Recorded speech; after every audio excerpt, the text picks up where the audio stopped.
Қол неге ұйып қалады? Қолдың ұюы жағымсыз сезім. Қол ұюының себебі еш зиянсыз болуы мүмкін, ал кей жағдайда қауіпті аурулардың белгісі болады. Қол неге ұйып қалады және оған қалай көмектесуге болады? Алдымен каналыма жазылып, қоңырау батырмасын басып қоюларыңызды сұраймын.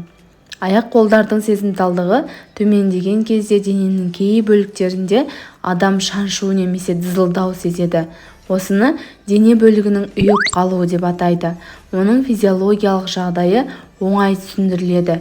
Жүйке талшықтары арқылы импульстердің өтуі бұзылған немесе қолдар сезімталдығына жауап беретін жүйкелерді қанмен қамтамасыз етуі нашарлаған. Қолдың ұйып қалуының негізгі себептері: ыңғайсыз ұйықтау. Егер ұйықтап жатқанда қолыңыз ұйып қалса, өте қатты немесе жұмсақ матрас таңдаған болуыңыз мүмкін. Жастығыңыз өте төмен немесе жоғары орналасқан, саусақтарыңыз бен білегіңіздегі әшекейлер кедергі келтіріп тұр, немесе ұйықтауға арналған киіміңіз тар болуы мүмкін. Ыңғайсыз күйде ұйықтап қалу немесе бір күйде ұзақ жату қол ұюының бір себебі. Ұйықтап қалған қолмен оянсаңыз, одан арылу үшін жеңіл жаттығу немесе массаж жасау жеткілікті. Екінші себебі бұл бұлшықеттердің артық тырысуы. Ауыр көтергенде, ұзақ уақыт бір сарында жұмыс істегенде қол ұйып қалуы мүмкін. Үшінші ол жүктілік. Ал созылмалы қол ұюының себептеріне тоқталсақ, жоғарыда айтылған уақытша қол ұюының себептері адамдарда жиі кездеседі, ал кей аурулармен қиналатын адамдар оның созылмалы түріне шалдыққан. Бірінші, жүйкелердің қысылып қалуы және олардың зақымдалуы. Аяқ-қолдар сынғанда және білек каналы синдромының, яғни саусақтар бұлшықеттерінің әлсізденуі дамығанда жүйке зақымдалады. Ұлғайып кеткен кезде адамға ілгектерді тағу немесе бауды байлау қиынға соғады. Екінші, ол ревматоидты артрит. Бұл буындарды зақымдайтын аутоиммунды ауру. Аяқ-қолдардың ұюы, ауруы, қимылдамай қалушылық ревматоидты артриттің алғашқы белгілері болып табылады. Үшінші, ортаңғы жүйке жүйесінің неврологиялық ауруы. Бұл жерде шашыраңқы склероз жөнінде айтылған. Ол мидан денеге белгі беру қиындай түсетін неврологиялық патология.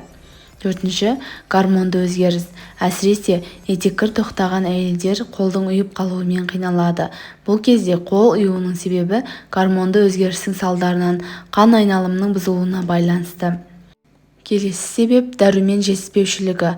Ол жүйке жүйесіне жағымсыз әсер етеді. Әсіресе В2, яғни фолий қышқылы дәруменнің жетіспеуі қауіпті болып табылады. Келесі себеп екінші типтік қант диабеті, Гиена-Барре синдромы. Бұл аурулар кезінде қолдың ұюы шеткі жүйкелердің зақымдалуы себебінен болады. Келесі себеп дәрілердің қосымша әсері. Сізге қандай да бір дәрінің мөлшері келмеуі мүмкін, немесе ол ағзаның қандай да бір компонентке реакциясы болуы мүмкін. Қол ұйығанда не істеу керек? Қол бөлігі кенеттен ұйып қалса және ол күшейе берсе, босаңсумен кезектессе, тек қол емес басқа да дене бөліктері ұйса, денеде бөртпе пайда болса, бірден жедел жәрдем шақырыңыз. Егер қол уақытша ұйып қалса, жаттығу жасап жіберу жеткілікті. Созылмалы ұю кезінде оның пайда болу себебін анықтап, негізгі ауруды емдеу керек. Сондай-ақ рационды түзеу маңызды. Оған фолий қышқылына бай өнімдерді көбірек қосу керек. Қол ұюының алдын алу үшін ауыр заттар көтермеу, қолға арналған қарапайым жаттығулар жасап тұру және олардың қалпын өзгертіп тұру қажет. Жұмыс жасау кезінде арасында бірнеше минут қолды демалту, йогамен айналысу арқылы дене мүсінін жақсарту және де өзіңізде бар созылмалы ауруларды уақытында емдеу. Сіздермен бөліскім келген осылар еді достар. Ауырмаңыздар, ем болсын. Видео сіздерге пайдалы болған болса, каналыма жазылып лайк басып пікір қалдыруды ұмытпаңыздар. Келесі видеоға дейін аман сау жүріңіздер.